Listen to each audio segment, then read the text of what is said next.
So the Kona Electric has finally been launched and we're here at the Bodh International Circuit to get a taste of it. Now we know that the racetrack isn't an ideal place to test an EV that's built for the urban confines, but we promise you we'll be getting you a real world review real soon. For now, let's take a look at 4 things that we really liked about the Kona Electric and 2 things that we didn't.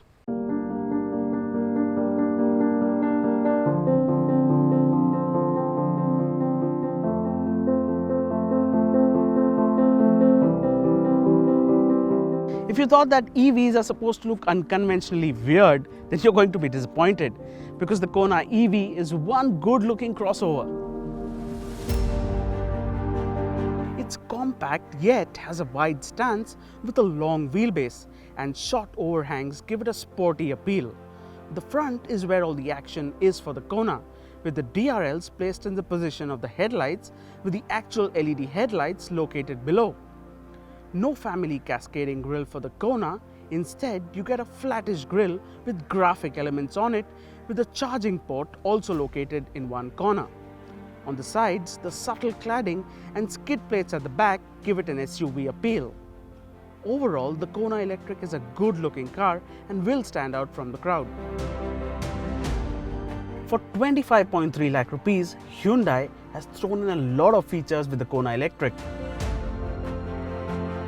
Starting with the bifunction LED headlamps on the outside to the 7-inch touchscreen infotainment system that comes with a barrage of connectivity features, including all the energy information. You also get an electric sunroof, front heated and ventilated seats which are power adjustable, start-stop button, wireless charging for the phone and more.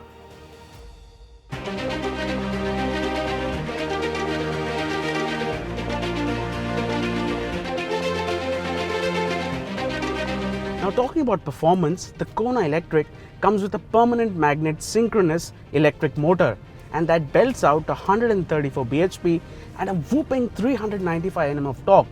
Now being an electric, those numbers are available right from the moment you step on the pedal.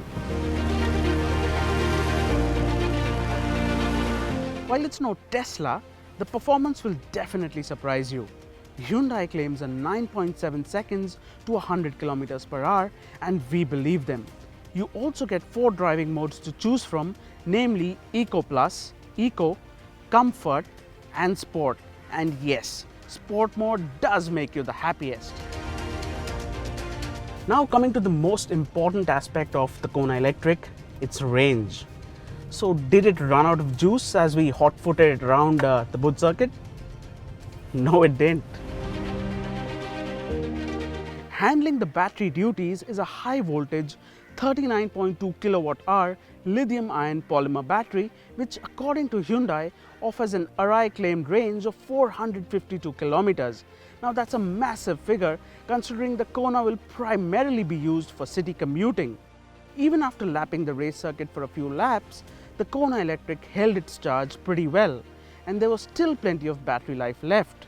But what remains to be seen is what the real world range will be like once we take the Kona to the streets.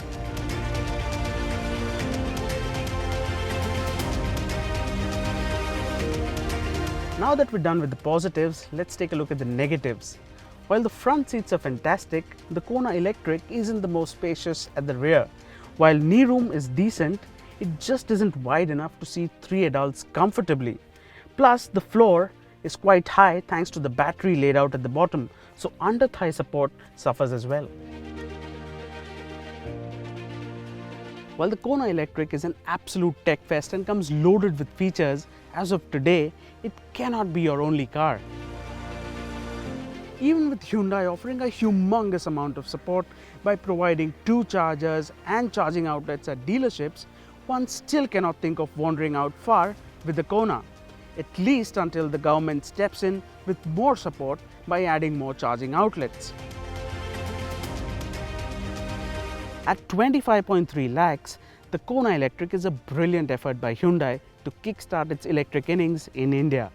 It looks great, comes loaded with all the features expected from a premium car, and it drives well too. We just hope the Indian government steps in soon and helps the manufacturers in a bid to make these cars even more affordable.